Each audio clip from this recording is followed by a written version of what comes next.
الحمد للہ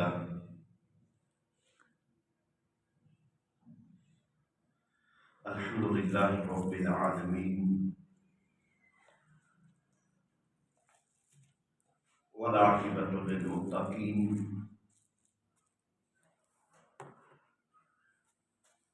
والصلاة والسلام علی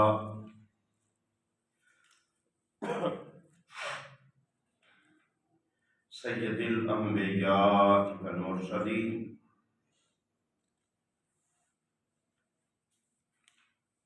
وعلی آلہ وصحبہ اجمعین.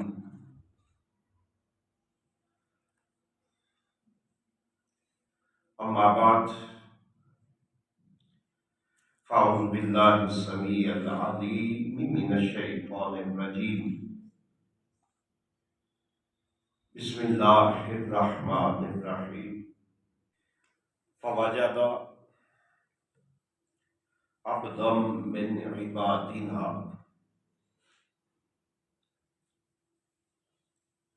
آتیناہ رحمتا من عندنا وما علمناہ من لدنا علما. آمنت باللہ صدق اللہ مولانا العظیم. ان اللہ وملائکتہ یصلون علی النبی یا ایھا الذین آمنوا صلوا علیہ وسلموا تسلیما. اللہم صل علی سیدنا و مولانا محمد وعلی آلہ وصحبہ وبارک وسلم. مولا صل وسلم دائما ابدا علی حبیبک خیر الخلق کلہم یا ربی بالمصطفیٰ بلغ مقاصدنا واغفر لنا ما مضى یا واسع الکرم. مولا صل وسلم دائما ابدا علی حبیبک خیر الخلق کلہم صلاۃ و سلاما علیک یا سیدی یا رسول اللہ وعلی آلک وصحبک یا حبیب اللہ. الصلاۃ والسلام علیک یا امام الانبیاء والمرسلین وعلی آلک وصحبک یا جد الحسن والحسین. اللہ پاک کی حمد و ثنا اس کے پیارے حبیب مکرم علیہ الصلاۃ والسلام کی تعریف و توصیف کے بعد اللہ وحدہ لا شریک کا کروڑ لطف و کرم ہے جس پروردگار کی مدد و نصرت اور فضل و کرم سے ہم اللہ وحدہ لا شریک کی رضا اور خوشنودی کے لیے مسجد میں جمع ہیں. میرا رب ہم سب کا مل بیٹھنا اپنی بارگاہ لازوال میں قبول و منظور فرمائے اور ہم سب کے لیے اپنی اور اپنے حبیب علیہ الصلاۃ والسلام کی قربت میں اضافے کا سبب بنائے اور اس میں دوام اور استقامت عطا فرمائے. اللہ کی دوستی قربت کے حوالے سے کچھ گزارشات آپ کی خدمت عالیہ میں پیش کی تھیں. وما توفیقی الا باللہ. اور اللہ کی قربت اور ولایت کا ذکر ہو، یاری اور دوستی کا ذکر ہو، اور اس ذکر میں سیدی و سندی و مولائی غوث الثقلین عبد القادر جیلانی رضی اللہ تعالی عنہ کا ذکر نہ ہو تو یہ کبھی نہ سبجیکٹ مکمل ہو سکتا ہے، نہ ہی یہ سبجیکٹ خوبصورت بن سکتا ہے ذکر غوث الاعظم کے بغیر۔ اس لیے کہ حضور غوث الثقلین عبد القادر جیلانی رضی اللہ تعالی عنہ کو اللہ نے اپنی اس قربت سے نوازا، کرم فرمایا اور اس درجہ کی قربت عطا کی کہ آج اہل تسنن کے ہاں ولایت کے لیے شرط ہے کہ بندے کا سلسلہ عالیہ کوئی بھی ہو، خواہ وہ سلسلہ حضرت خواجہ بہاؤالدین نقشبند میں مرید ہے، سلسلہ عالیہ خواجہ معین الدین چشتی اجمیری کی بارگاہ سے فیض حاصل کرتا ہے، خواہ وہ خواجہ خواجگاں خواجہ شہاب الدین سہروردی رحمت اللہ تعالی علیہ کی بارگاہ عالیہ کا نام لیوا ہے، یا پھر خود قادری سلسلے کے بانی ہیں حضور غوث الثقلین، خواہ وہ امام شاذلی کا ماننے والا ہے اور اپنی نسبت شاذلی کرتا ہے، خواہ وہ اپنی نسبت حضرت خواجہ اویس کرنی رحمت اللہ تعالی علیہ کی نسبت سے اویسی کرتا ہے، وہ جہاں بھی ہے محمدی ہے، حضور صلی اللہ علیہ وآلہ وسلم کا امتی ہے، تو اس کے لیے شرط ہے اس کا سلسلہ عالیہ کوئی بھی ہو، مگر اس سلسلہ میں باعث ہونے کے باوجود وہ یہ تسلیم کرتا ہو اور کرے کہ اس سلسلہ میں بجا میں نقشبندی ہوں، بجا میں سہروردی ہوں، بجا میں چشتی ہوں، بجا میں قادری ہوں یا شاذلی اور اویسی ہوں، مگر میرا یہ ایمان کل ہے کہ میں ولایت کا سرتاج حضور غوث الثقلین رضی اللہ تعالی عنہ کو تسلیم کرتا ہوں، اور بہاؤالدین نقشبند سے لے کر خواجہ خواجگاں خواجہ معین الدین چشتی اجمیری اور خواجہ شہاب الدین سہروردی سے لے کر امام شاذلی اور خواجہ اویس کرنی تک فیض کے لیے یہ شرط ہے کہ پھر وہ حضور غوث الثقلین رضی اللہ تعالیٰ عنہ کی بارگاہ عالیہ میں بھی عقیدت اور آپ کی فیض رسانی کا دعویٰ بھی کرتا ہو اور اس کا ایمان بھی شامل ہو۔ یہ کیوں ہے؟ اس لیے ہے کہ اللہ کی شان ہے ولایت۔ میں نے پچھلی دفعہ آپ کی خدمت عالیہ میں عرض کیا تھا کہ اللہ کو جہاں نسبت ہو جائے، جہاں اسے نسبت اللہ کی بندہ جس حوالے سے بھی آتی ہے اور کرتا ہے، اس نسبت کو خالق کائنات اتنا کرم فرماتا ہے کہ پھر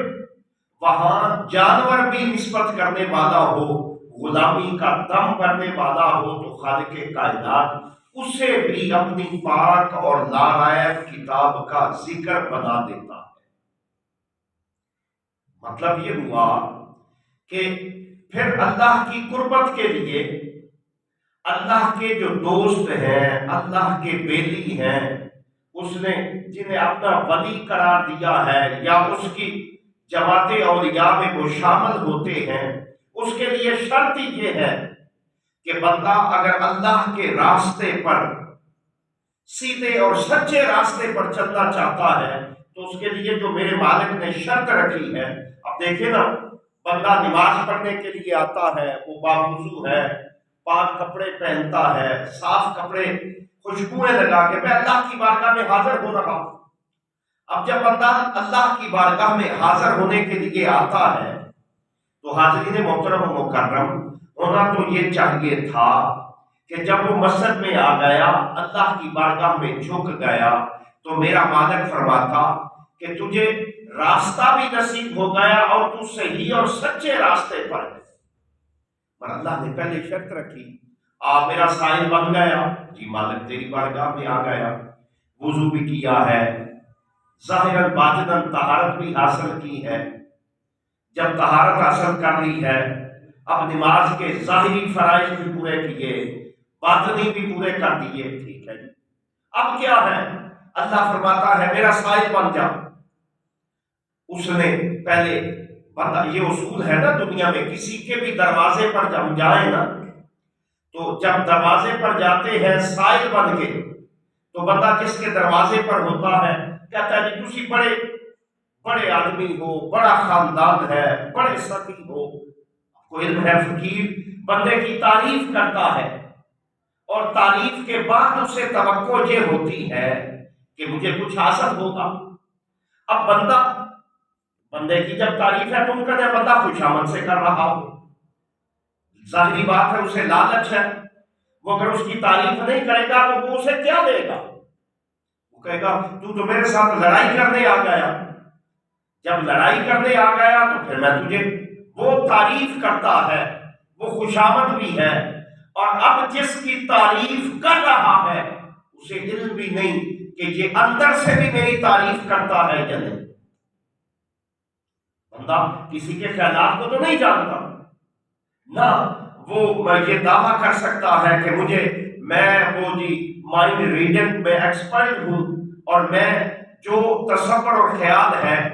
وہ بجا باسماؤ لوگوں کے کہ جنہیں اللہ کرم فرماتا ہے فوجدہ عبدا من عبادنا والے، مگر عام طور پر جو بندہ منگتا ہے، سائل ہے، وہ دروازے پر آ گیا، جب دروازے پر آتا ہے سوال کرتا ہے، تو اب دروازے پر آنے والا اور سوال کرنے والا تعریف کر رہا ہے، پر یاد رکھنے والی یہ بات ہے کہ وہ جو تعریف کر رہا ہے نہیں پاسبلٹی کہ وہ دل سے بھی کر رہا ہو، وہ تو صرف کچھ لینے کے لیے کر رہا ہے، مگر اللہ نے اس طریقے کو اتنا پسند فرمایا کہ آپ میری بارگاہ میں آپ میرا سائل بن جا، مالک بن گئے، منتا بن جا، مولا بن گئے۔ کہا تو کیا ہے کہ بندہ تعریف کرتا ہے سبحانک اللہم و بحمدک وتبارک اسمک وتعالی جدک ولا الہ غیرک، یہاں تک خالصتا مالک تیری صدا ہے، تعریفیں ہیں، حمدیں ہیں، تو اس لیے ہے کہ تو اس قابل ہے۔ پھر شیطان سے اللہ کی پناہ مانگی، آغاز کیا، اب پھر بندے نے تلاوت شروع کر دی، پھر تعریف ہے اللہ کی، الحمدللہ رب العالمین الرحمن الرحیم مالک یوم الدین۔ پہلی دعا جب مانگی میں تیری ہی عبادت کرتا ہوں، ایاک نعبد و ایاک نستعین، اور خالصتاً تیری بارگاہ سے ہی استعانت کا تعلق ہے۔ اچھا، ایاک نعبد و ایاک نستعین، یہاں تک بندہ مانگتا ہے، وہ مانگنے کے لیے آیا تھا، مالک کی تعریف کر رہا ہے، مولا ساری حمدیں تیرے لیے، مالک تو اس لیے کہ رحمان و رحیم ہے، قیامت کے دن کا مالک ہے، میں اس لیے بھی کہ تیری عبادت کرتا ہوں، اور تیری بارگاہ میں جب عبادت کرتا ہوں تو سائل بھی ہوں، استعانت مدد دینے کے لیے آیا ہوں۔ اب ساری باتیں یہاں تک نماز میں آئے تو خالق کائنات کیا فرماتا ہے کہ جب تو استعانت میری مانگ رہا ہے تو اب دعا یہ کر، اہدنا صراط المستقیم، میرے مولا اہدنا صراط المستقیم، اہدنا دکھا، صراط راستہ، مستقیم سیدھا راستہ عطا کر دے۔ سوچنے کی بات یہ ہے حاضرین محترم و مکرم کہ بابا سیدھا راستہ تو نماز کا ہی ہے، اور بندہ ڈائریکٹ مالک کی بارگاہ میں آ گیا، جب بارگاہ میں آ گیا تو اب وہ سیدھے راستے پر ہے۔ اللہ نے فرمایا نہیں، میرا منتا ضرور بنا ہے، میرا سائل بھی ہے، میرا منتا ہے، سائل ہے، میری بارگاہ سے چاہتا ہے کہ تجھے یہ استعانت ملتی رہے، میں تیری مدد کرتا رہوں، تو اس کا آسان اور بہترین حل یہی نماز ہے۔ مگر نماز میں یاد رکھنا جب میرا راستہ مانگتا ہے تو پھر یہ کہنا صراط الذین انعمت علیہم، مولا راستہ تو مانتا ہوں مگر اہدنا الصراط المستقیم، سیدھا راستہ عطا کر۔ تو خالق کائنات کہہ سکتا تھا نا بھئی وہ تو خالق ہے، مالک ہے، وہ کیسے تو سیدھے راستے پر آ گیا، تجھے مبارک ہو۔ پھر مالک کائنات یہ فرما سکتے تھے کہ تو نماز میں کھڑا ہے، اس سے بڑا سیدھا راستہ تیرے لیے کیا ہے؟ نماز کیا ہے؟ اس کے حبیب علیہ السلام نے جو کہا جو کیا وہ نماز بن گئی۔ صحابہ کہتے ہیں یا رسول اللہ نماز کیا ہے، کیسے پڑھیں؟ میرے آقا صلی اللہ علیہ وآلہ وسلم فرماتے ہیں جیسے مجھے پڑھتے دیکھتے ہو ایسے کرو گے تو تمہاری نماز ہو جائے گی۔ مجھے جس طرح میں کرتا ہوں، اب حضور علیہ السلام نے جس طرح کیا وہ نماز بنی، تو اس کا مطلب ہے کہ میرے آقا علیہ السلام نے جو عمل کیا اس پر اللہ نے مہر لگا دی اپنی۔ وہ مہر کیا ہے؟ وہ رب فرماتا ہے میرے حبیب مکرم صلی اللہ علیہ وآلہ وسلم وما ينطق عن الهوى ان هو الا وحی یوحی، میں اپنے حبیب، میرا حبیب جو عمل کرتا ہے وہ خواہش نفس سے نہیں کرتا، وہ میں اللہ کی مرضی اور ارادہ ہوتا ہے، لہذا میں حضور علیہ السلام کے ہر عمل اور ارادے کا اللہ ضامن بن گیا۔ اللہ جب ضامن بن گیا تو اب وہ ضامن اللہ ہے، تو اس نے اس کی خواہش اور مرضی کے مطابق یہ ہوا نا، سورہ فاتحہ کو رکھا گیا۔ اور سورہ فاتحہ کی فضیلت کہ میرے آقا صلی اللہ علیہ وسلم فرماتے ہیں کہ مجھے جو انفرادیت عطا کی گئی انبیاء و مرسلین پر، ان میں سے ایک منفرد پہلو یہ ہے کہ مجھے اللہ نے سورہ فاتحہ عطا کی۔ اتنی بڑی سورت، سبع من المثانی، اتنی بڑی کہ میرے آقا صلی اللہ علیہ وسلم نے سورہ فاتحہ کو اتنا پسند پورا ہوا، حضور کا محبوب اور فیورٹ ہے، مگر سورہ فاتحہ کی شان ہی اپنی۔ جب سورہ فاتحہ حضور صلی اللہ علیہ وسلم کو پسند آئی، اللہ کی مرضی سے نماز میں قیام میں اب شرط بھی رکھ دی گئی، لا صلاۃ الا بقراءۃ الفاتحہ کی شرط رکھ دی کہ ہر بندہ وہ انفرادی نماز میں ہے تو وہ اس کی قرات کرے گا، اور اگر امام صاحب کے پیچھے ہے تو اس کی قرات، اگر وہ سماعت کر رہا ہے تو وہ بھی اس کی قرات بن گئی۔ اب جب اس کی قرات بن گئی تو حاضرین محترم و مکرم وہی سورہ فاتحہ ہے جس میں میرے مالک اور رب نے جب پسند کیا تو پسند کے لیے میں نے آپ کی خدمت عالیہ میں عرض کیا کہ بڑی آسان بات تھی، مولا جب چاہتا تجھے ہوں، آیا تیری بارگاہ میں ہوں، اعلان بھی یہ کر رہا ہوں کہ ایاک نعبد و ایاک نستعین، صرف تیری عبادت کرتا ہوں، کائنات کی کسی ہستی کو جو تیرا بڑا بھی مقرب ہے عبادت میں شریک نہیں کرتا، یہ توحید ہے۔ اور جب شریک نہیں کرتا تو اب ہونا یہ چاہیے تھا کہ میرا اللہ فرماتا ہاں تیری یہ چیز پسند آ گئی، جب پسند آئی ہے تو اس پسند کا مطلب یہ ہے اسے اپنائے رکھ۔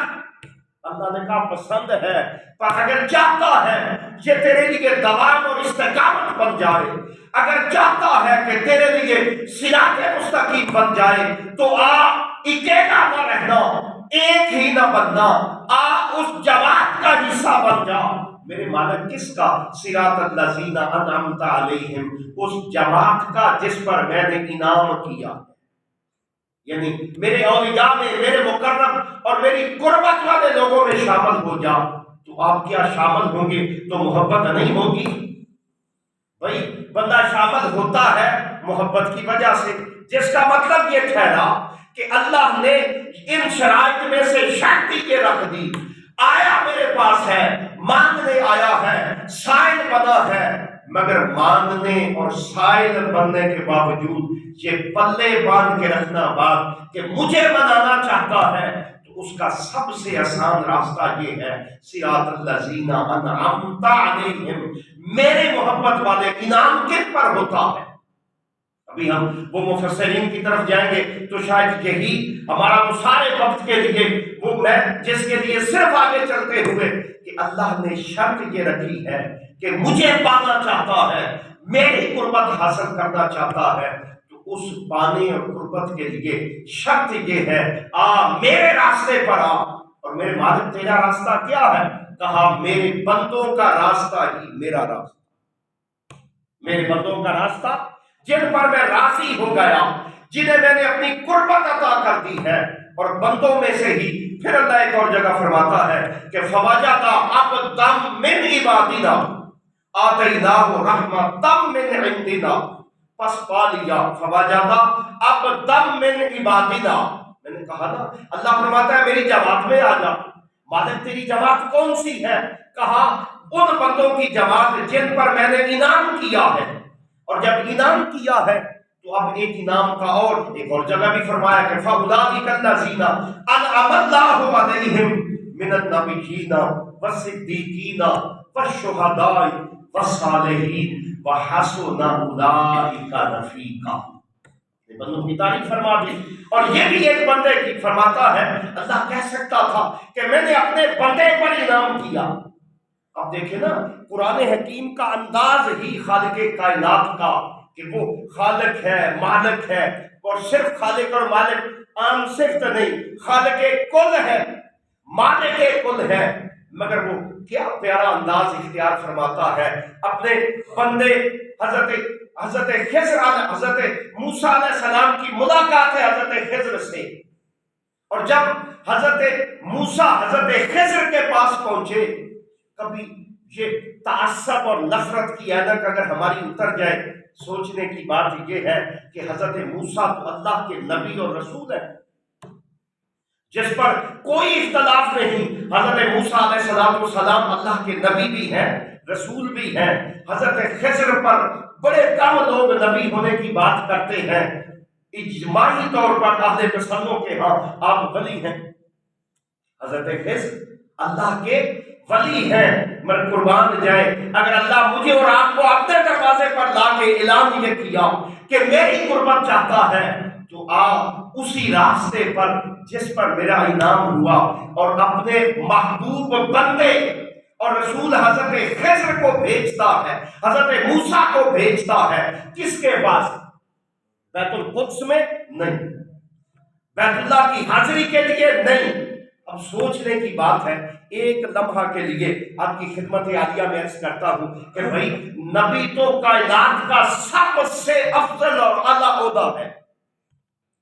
ولایت، امامت ہمارے ہاں الحمدللہ تعالی ہم یہ مانتے ہیں نبی اور رسول کل اجماع میں امت سے افضل ہوتا ہے۔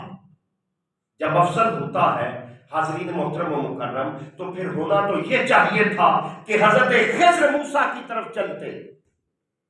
میں نے پچھلی دفعہ بھی کہا تھا، تو وہ ہمارے ایک ساتھی ہیں، انہوں نے کہا میں نے ترجمہ تو پڑھا ہے، میں نے تو یہ انداز نہیں دیکھا قرآن حکیم میں۔ میرا تو نہیں قصور، اب قرآن پاک لائے الحمدللہ تعالی، میں نے جو بیان کیا ہے وہ پیش کر دیتا ہوں۔ میں نے جو بیان کیا ہے کہ اللہ فرماتا ہے 5 اصحاب کہف تھے، دنیا میں کوئی بندہ پسند نہیں کرتا کہ اس کے جانور، اور پھر جانور میں سے بھی کتے کا ذکر کیا جائے۔ اللہ کا قرآن گواہ ہے کہ جس میں اللہ نے وہ کیوں ذکر کیا ہے، اس لیے ذکر کیا ہے کہ اس کے بندوں کی نسبت تھی، سنگت تھی۔ وہ اعلان یہ کرنا چاہتا ہے کہ آپ میرے بندوں کی جماعت میں آ جا، میرے بندوں میں آ جا، میری قربت کے لیے ڈائریکٹ اور کوئی راستہ نہیں، وہی راستہ ہے جن پر میں راضی ہوا، اس میں شامل ہو جا، میں بھی تجھے ملوں گا، تجھے سیدھا راستہ بھی ملے گا، تجھے سیدھا۔ اب حضرت موسیٰ میں نے کیا کہ بھائی نبی تو مکمل ہے کلیتاً، اور پھر اب صرف نبی نہیں رسول بھی ہیں۔ جب رسول بھی ہیں تو اس کا مطلب ہے کہ بھائی حضرت خضر کو مفسرین نے بڑے جواب دیے، بڑی باتیں کی ہیں۔ ان میں سے ایک یہ ہے کہ اگر حضرت خضر چلتے تو لوگ کہتے کہ بھائی نبی کی زیارت کے لیے گئے تھے۔ ہمارے بعض لوگوں کو مسئلہ ہے نا، وہ وائرس ہوتا ہے کہ وہ بیچارے بس جب چونکہ موقف کمزور ہے ہر چیز مان لینی ہے، شیطان کا علم ماننا ہے، شیطان کی قوت ماننی ہے، نہیں ماننی تو دادا حجویری کو نہیں ماننا، نہیں ماننی تو بابا وہاں بھی تو غیر ہے۔ ہم نے آج تک ایک بھی عالم نہیں جو کہتا ہو کہ داتا حجویری کی اپنی مرضی سے مدد ہے۔ ہم تو داتا حجویری کو اللہ کا محتاج اور طالب مانتے ہیں، حتیٰ کہ حضور غوث الثقلین تاجدار کائنات صلی اللہ علیہ وآلہ وسلم جو کل کائنات اولین و آخرین کے بادشاہ اور سردار ہیں، میرے آقا بھی اللہ کے بندے اور مخلوق ہیں۔ جب بندے اور مخلوق ہیں تو بابا لڑائی یہ ہے کہ میرے آقا بندے اور مخلوق ٹھہرے، مگر رب کہتا ہے مجھے منانا چاہتا ہے تو میرے ماننے میں پہلی شرط یہ ہے کہ میرا حبیب مان جائے۔ میرے ماننے میں اب یہاں کیا کریں گے؟ اللہ، میں اس طرف چلا جاؤں گا کہ اللہ کہتا ہے وَلَوْ أَنَّهُمْ إِذْ ظَلَمُوا أَنفُسَهُمْ جَاءُوكَ، میرے حبیب تیری امت میں سے کوئی بندہ اگر گناہ کر بیٹھتا ہے تو کیا کرے؟ تیری بارگاہ میں آ جائے، فَاسْتَغْفِرُوا اللَّهَ، تیری بارگاہ میں آئے اور میری بارگاہ میں استغفار کرے۔ اور آگے کیا شرط ہے؟ وَاسْتَغْفَرَ لَهُمُ الرَّسُولُ، وہ بھی توبہ کرے اور میرا حبیب بھی ہاتھ اٹھائے تو میرا اللہ کہتا ہے لَوَجَدُوا اللَّهَ تَوَّابًا رَحِيمًا، تو وہ لوگ مجھے بخشنے والا اور توبہ قبول کرنے والا پائیں۔ اب یہ حدیث مبارکہ نہیں، اللہ نے شرط رکھ دی جس کا مطلب یہ ہے کہ اس کی قربت کے لیے اس کے ہاں اس کے بندوں کا جو مقام اور مرتبہ ہے اس کے لیے حضرت موسیٰ چلے، مولا اپنا بندہ دکھا۔ اور جب حضرت موسیٰ چلے، آج بھی سورہ کہف گواہ ہے، کبھی اس اللہ کے پاک کلام کو کبھی کبھی محبت میں وہ تھوڑا سا ترجمہ پڑھ کے دیکھیں، اب یقین کیجئے کائنات کا سب سے بڑا نغمہ ہے، نغمہ لاہوتی ہے، اور بندے کی ہر تکلیف اور پریشانی کے لیے آج ہر بندہ مینٹلی ڈس آرڈر کا شکار ہے، کہیں سکون نہیں ہے، کہیں نیند نہیں ہے، کہیں سب کچھ ہونے کے باوجود ایک عجیب سا خوف ہے، بغیر کسی سمجھنے کے خوف ہے۔ اس سب کا ایک ہی حل ہے، اور وہ یہ حل ہے کہ میرے اور آپ کے گھروں میں قرآن سے ہمارے گھر زندہ ہو جائے۔ ہمارے گھر میں یاد رکھ لیں، ہم حاضر ہیں الحمدللہ، ہر گھر جاتے ہیں، مگر وہ برکتیں اپنی جگہ ختم قرآن کی۔ سب سے بڑا ختم یہ ہے کہ بندہ خود صبح اٹھے، فجر کی نماز پڑھے، اور اس کی آل اولاد اٹھ کے کہ یہ قرآن آخر 1400 سال پہلے اترا، آج بھی دعویٰ کرتا ہے کہ تیری ہر بیماری، ہر پریشانی کا حل دنیا کے کسی ہاسپٹل میں نہیں ہے۔ سکون تیرا نہ دنیا میں ہے، نہ دولت میں ہے، نہ مقام و مرتبہ میں ہے۔ میرا اللہ فرماتا ہے کہ تیرا سکون تو صرف میں نے اپنی یاد میں رکھا، اور اللہ کی یاد سب سے بڑی یاد ہے قرآن۔ اللہ کی سب سے بڑی یاد ہے قرآن، اور میں نے اور آپ نے اسے صرف اگر ناظرہ ہی پڑھا ہے تو اب یقین کیجئے کہ اللہ کے ہاں سب سے بڑا پہلا چیپٹر ہے، باب ہے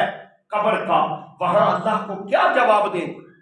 مجھے ساری کتابیں آتی ہیں، فلاں صاحب کا شاعرانہ کلام، فلاں صاحب کا شاعرانہ کلام نہیں آتا،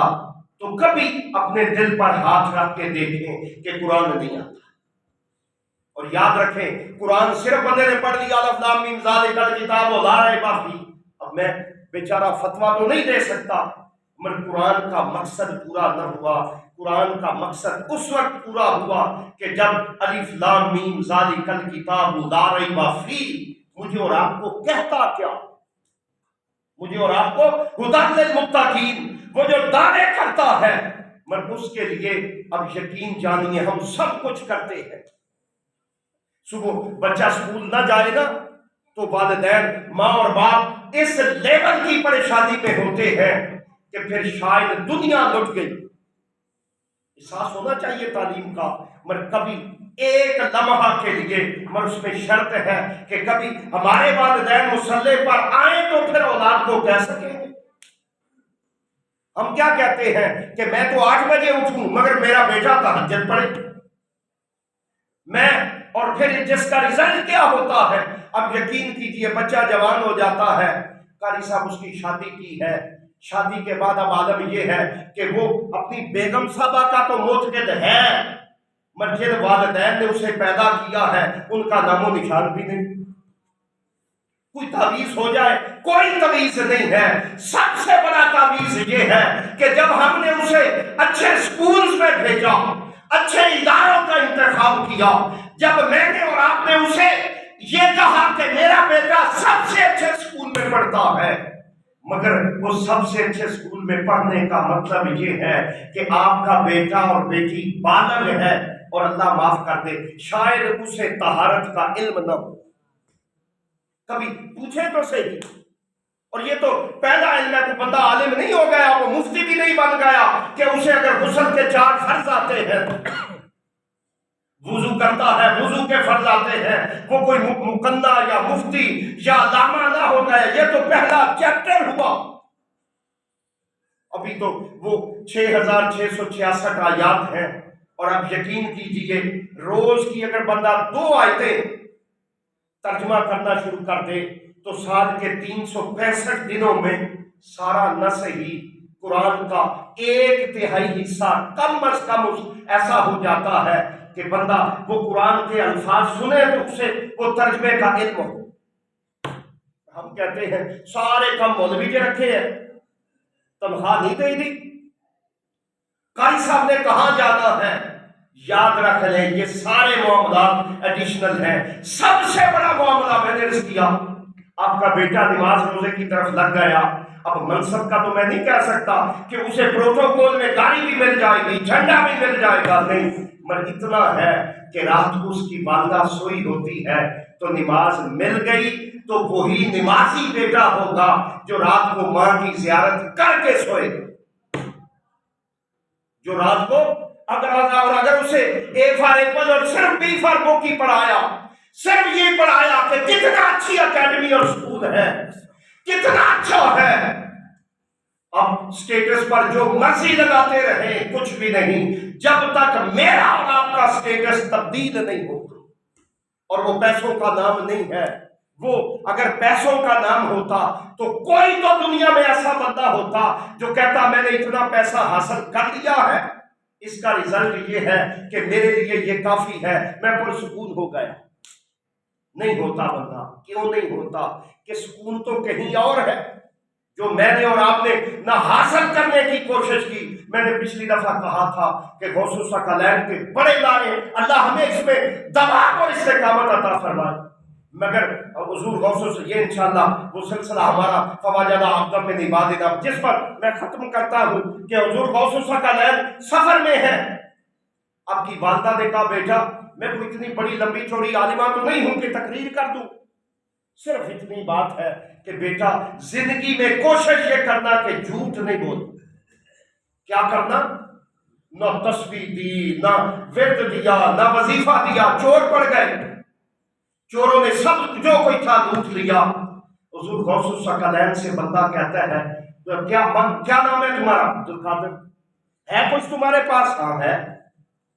کہاں ہے؟ کہا میرے پاس ہے۔ وہ تلاش کیا، نہیں ملے، اپنے سردار کے پاس لے گیا، کہتا ہے سردار جی عجیب سی بات ہے۔ کہا کیا؟ کہا لوگ ہم سے مال چھپاتے ہیں، یہ چھوٹا سا معصوم سا بچہ ہے اور مجھے بلا کے کہتا ہے کہ ہاں میرے پاس بھی پیسے ہیں۔ سردار نے کہا ایسا کوئی اللہ معاف کر دے ایسا کوئی سکھ تو نہیں ہے مینٹلی ڈس آرڈرنیس ہو، وہ کوئی نفسیاتی معاملہ ہو؟ نہیں۔ دیکھا زیارت کی، بڑا خوبصورت ہے۔ کہا بیٹے قریب آ، بتا جب پیسے کہاں ہے پیسے؟ آپ نے وہ اپنا جبہ مبارک ہٹایا، اس کے اندر جو پیسہ وہ اندرونی جیب تھی وہ سلا ہوا تھا۔ اس نے کہا بیٹا تمہارے گھر والوں نے اتنے پیسوں کو سنبھال کے بھیجا ہے، ہم تو چور اور ڈاکو ہیں۔ جب چور اور ڈاکو ہیں تو بیٹا ہم سے تو لوگ چھپاتے ہیں۔ کہا میں بھی چھپاتا، جب تیرے غلام نے سوال کیا تو میری والدہ کا چہرہ مبارک میرے سامنے آ گیا، جس نے کہا تھا عبدالقادر زندگی بچانا بعد میں شرط ہے، پہلے یہ کرنا کہ زندگی آنے جانے والی چیز ہے، مگر زبان پر کبھی بھی تیری زبان پر جھوٹ نہ۔ اچھا کانپ گیا، تھر تھر کام اٹھا، کرسی چھوڑ دی، تو کیسا بچہ ہے، اپنی ماں کی بات کو مانتا ہے، اور میں کتنا ظالم ہوں، میرا رب مجھے روز بلاتا ہے، روز ندا دیتا ہے، اور میں اتنا ظالم ہوتے ہوئے تو ماں کی بات مانتا ہے، میں اپنے اللہ کی بات کو نہیں مانتا۔ اور یہ پہلی کرامت ہے غوث الثقلین کی، مگر کیسے نصیب ہوئی؟ ابھی اولاد و وظائف نہیں ہے، کہاں سے شروع ہوئی کہ ماں نے کہا بیٹا زندگی آنے جانے والی چیز ہے، زندگی میں جھوٹ نہیں بولنا، کروڑوں سلام ہے غوثیت عظمیٰ کے اس تاجدار حضور غوث الثقلین رضی اللہ تعالیٰ عنہ کی ذاتی عالی صفات کو، کہ غوث الثقلین اس بات پر نہ صرف عمل کیا بلکہ پھر ایسا عمل ہوا، وہ جو لوگوں کو لوٹتا تھا اس نے غوث کی محبت اور عقیدت میں نہ صرف لوٹنا چھوڑ دیا بلکہ عبد القادر کی رضی اللہ تعالیٰ عنہ کی پہلی کرامت ہے کہ کہا بیٹا آ میرے اور آپ کے لیے شرط ہے کہ پھر ہم تیری بائت ہوتے، ہم تسبیحاں بھی کرتے ہیں ہزاروں کے اعتبار سے، وہاں رزلٹ کے لیے زبان پر بھی پتہ نہیں کیا ہے، دل میں کیا ہے۔ اب یقین کیجئے ولایت کا پہلا سبق کہ میرے اللہ نے موسیٰ علیہ السلام کو نبوت اور رسالت عطا کی ہے، ہونا یہ چاہیے تھا حضرت خضر کے لیے فرمایا نہیں۔ میرا موسیٰ جب حضرت خضر کے پاس پہنچا، جہاں ہو کی صدا تھی، جہاں وہ ہو کے صدیق ڈیرا تھا، اور پھر ولی کہتے ہی اسے ہیں کہ بندہ جس کی بارگاہ میں جائے تو مردہ دل ہو تو زندہ ہو جائے، مردہ دل ہو تو زندہ ہو جائے۔ یہ معذرت سے حضرت ولایت کا سلطان حضرت سلطان باہو فرماتے ہیں بندہ شیخ کے پاس آتا جاتا بھی ہو اور وہ دل کو تلاش کرے اس میں کوئی تبدیلی نہیں ہے تو ولایت کا بادشاہ کہتا ہے کہ بابا چھوڑ دے۔ کیا کر؟ کیوں چھوڑ دے؟ کہا کہ ولی کی تو پہچان ہی یہ ہے کہ وہ قبر میں بھی لیٹا ہے، تو ولایت کا کمال یہ ہے۔ وہی باہو سلطان فرماتے ہیں بندہ گھر سے چلے میرے نظام پر آئے اور اس کے دل میں تبدیلی نہ آئے، آپ کا شجرہ مبارک ہے۔ حضرت سلطان باہو فرماتے ہیں وہ میری ذات پر اعتراض کرتے، ہم تو کیا کہتے ہیں ولایت کے لیے وہ کوئی فیشن شرط ہے یا کوئی جبہ شرط ہے، ولایت کے لیے سب سے پہلی جو شرط ہے حضرت موسیٰ کے ساتھ تھے یوشع بن نون آپ کے خادم ہیں، مچھلی لی چلے تھی مان لیتے ہیں نہیں پکائی، اور آپ کو علم ہے مچھلی پانی سے جب باہر آتی ہے مر جاتی ہے، مردہ تو تھی، اس پر تو کوئی مفسر اختلاف نہیں کرتا، میں ذمہ دار ہوں، اس پر ہے ایک دو مفسروں کو تھوڑا سا کوئی وائرس ہے، وہ کہتے ہیں جی نہیں سالن نہیں بنا تھا، ٹھیک ہے جی بابا یہ بھی تو سوچو حضرت موسیٰ کوئی جہاز پر تو سوار نہیں تھے، بائی ایئر بھی سفر نہیں کر رہے تھے، چل رہے تھے، جس کا مطلب یہ ہے چلے وہاں جہاں سنگم ہے پانی کا وہاں لیٹ گئے، آپ کا نوکر زندہ اب جاگ رہا تھا، اللہ کا قرآن گواہ ہے، جب جاگ رہا تھا تو وہاں سے چلے تو حضرت موسیٰ کہتے ہیں یوشع لاؤ، وہ کھانا کھاتے ہیں جس پر میں نے کہا تھا کہ سالن ہی تھا ورنہ کچی مچھلی تو پھر کل انبیاء و مرسلین میں نہیں کھائیں گے۔ آپ نے کہا حضور کیسے پیش کروں؟ وہاں جب ہم پہنچے تو وہاں پہنچنے کی دیر تھی، وہ جو چولی وسیم صاحب مسکرائے اس پر مچھلی کے کھانے پر، وہ جو کھاتے ہیں وہ پھر ہم سے بڑے ہیں، ان کی بات اللہ معاف کرتے جہاں شریعت نہیں پھر اس پر ڈر آتا ہے، تو وہاں آرام کیا، جب آرام کیا تو آرام کرنے کے بعد کہا حضور میں وہاں آپ آرام فرما تھے، میں نے دیکھا وہ جو مچھلی تھیلے میں تھی تھیلے سے باہر نکلی اور پانی میں چلی، اور فرماتے ہیں پھر مجھے ویسے ہی وقت میں ڈالا لوٹ چل واپس، کہ وہی جگہ ہے جہاں مردہ زندہ ہو جاتا ہے، وہی تو ولی کا ڈیرا ہوتا ہے۔ کیا ہوتا ہے؟ وہی تو ولی کا ڈیرا ہوتا ہے۔ اب یقین کیجئے میں گھر سے چلا، ایک ماحول تھا، والدین کا ماحول ملا، بیرا کی ایک سنگت اور غلامی، حضور ذیل امت جیسی ہستی سے تعلق نصیب ہوا، چلتا رہا، نہ اتنی ملاقاتیں ہیں حضور شیخ الاسلام سے، اور نہ اس لیے بیان کر رہا ہوں کہ آپ کو اپنی کرامت سناؤں۔ مسجد میں میرا اللہ گواہ ہے، شیخ الاسلام سے جو چند گھڑیاں نصیب ہوئی ملاقات کی، میرا کہ میری کائنات میں جو کچھ تھا، میں تو آج بھی شیخ الاسلام کو اس لیے مانتا ہوں کہ آپ یہاں موجود بھی نہیں ہیں، مگر جب کبھی وہ ویڈیو پر بھی زیارت ہوتی ہے، پتہ نہیں اب یہ ہپنوٹک معاملات ہے یا وہ کمال ہے کہ اللہ جو کہتا ہے کہ میرے بندے کا کمال ہی یہ ہے، جب بندہ میرا بن جاتا ہے تو پھر میں اس کی ہر چیز سے نسبت رکھتا ہوں۔ کہ شیخ الاسلام کی بارگاہ میں جو چند گھڑیاں گزری ہیں، میرا رب جانتا ہے، میں یہ سمجھتا ہوں کہ شاید میرے والدین نے میرے لیے کچھ ہدایت مانگی تھی تو مجھے شیخ الاسلام کی سنگت اور مائیت نصیب، اور میں جب بڑا کوئی پڑھنے پڑھانے کا وقت ہوتا ہے، میں اپنے ماتحت سے کہا کرتا ہوں میرے اللہ طوفان بھی آتے ہیں، آندیاں بھی آتی ہیں، انسان جو ٹھہرے، مگر شیخ الاسلام کی وہ محبت عطا فرما جو اس جہان میں بھی دوام اور استقامت میں رہے، اور قبر اور حشر میں بھی شیخ الاسلام کی سنگت میں کھڑا ہونے کی توفیق۔ اور یہ صرف مجھے یاد رکھے، میں اپنے والد محترم بلکہ میں نسبت کیا کرتا ہوں کہ ولی اللہ کا بیٹا ہونے کی، مگر اس کے باوجود شیخ الاسلام کو اس لیے مانا ہے کہ پھر وہاں دل کی دنیا میں وہ تبدیلی آتی ہے جو شاید بڑے بڑے مدارس میں نہیں آتی۔ تو عرض یہ کر رہا تھا کہ فوجدا اب دم من عبادنا، یہ سورہ کاف کی آیت مبارکہ ہے، آپ تلاوت فرما سکتے ہیں کہ حضرت موسیٰ کے لیے اللہ نے کہا، پھر میرے بندے نے فوجدا، بس اب دم من عبادنا، بندوں میں سے میرے بندے کو پا لیا۔ وہ کیا تھا؟ فوجدا عبدا من عبادنا آتیناہ رحمتا من عندنا، ہم نے جسے رحمت عطا کی تھی، اور کیا عطا کیا تھا؟ وَعَلَّمْنَاهُ مِن لَّدُنَّا عِلْمًا۔ حضرت خضر نہ کسی انسٹیٹیوشن میں گئے، نہ کسی خانقاہ میں گئے، مگر اس سے ایسا تعلق بنا کہ پھر اللہ کا نبی اور رسول حضرت خضر کی ملاقات کے لیے گیا، اور اللہ فرماتا ہے کہ ہم نے اپنے خضر کی باقی صفتیں تو اپنی جگہ، اسے وہ علم عطا کیا تھا کہ جو بچہ بھی بچپن میں ہے، مگر آپ نے اسے یہ واقعہ انشاءاللہ میں صرف آپ کی خدمت عالیہ میں کہ علم لدنی ہے کیا، اپنے بچے کو قتل کر دیا۔ حضرت موسیٰ نے کہا وہاں خضر یہ کیا کیا؟ کہا حضور میں نے آپ سے کہا تھا ہم شاید نہ چل سکے، آپ کو بتانا یہ چاہتا ہوں، یہ بچہ نیک والدین کا تھا، مگر اس کے ماتھے پر کفر لکھا تھا، میں نے اسے قتل کر دیا۔ آج بھی کئی لوگوں کو تکلیف ہوتی ہے، مگر ان سے پوچھیں قرآن کہتا ہے پھر بچے کو خضر نے کیوں قتل کیا؟ بعض لوگ ٹھیکیدار ہے، آتا جاتا ہے کچھ نہیں، دربا دربنا کی تعریف نہیں آتی، عربی کی الف بے کا نہیں علم، کہتے ہیں ہم بھی وہ شیخ المشائخ ہے۔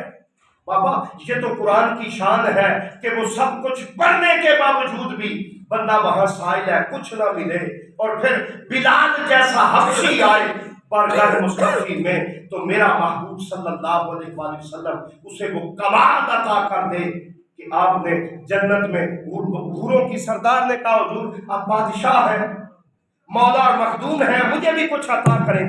آپ نے کہا اچھا تجھے بلال عطا کرتے ہیں۔ وہ پریشان ہو گئی، کیا ہوا حضور؟ بلال کہا سن یہ تیری رائے ہے، بلال کو میں حکم دوں تو وہ تجھے پسند کرے، ورنہ میرے بلال کی میری ذات میں جو آنکھیں لگی ہیں، تیرے جیسی لاکھوں بھی ہو، بلال ان کی طرف دیکھنا گوارا نہیں کرتا۔ یہ تزکیہ اور تصفیہ تب حاصل ہوتا ہے جب بندہ اس راستے میں سائل بنتا ہے۔ اللہ مجھے اور آپ کو ولایت کی قربت عطا فرمائے، ولایت کی بارگاہ عالیہ میں چلنے رہنے اور چلتے رہنے کی توفیق عطا فرمائے۔ میں وہ چونکہ خطاب تھا، رانا صاحب اس وقت تشریف لائے تھے جب سخت لمحات تھے، برادر مکرم ہے رانا محمد حسین صاحب چودھری وسیم ہمایوں صاحب تشریف لائے ہیں، ہمارے سردار ہیں، اہلا و سہلا مرحبا۔ اللہ ان کی اور ہماری محبتوں میں دوام اور استقامت عطا فرمائے، اور ہماری یہ سنگت اور مائیت قیامت تک قائم دائم فرمائے۔ وما علیہ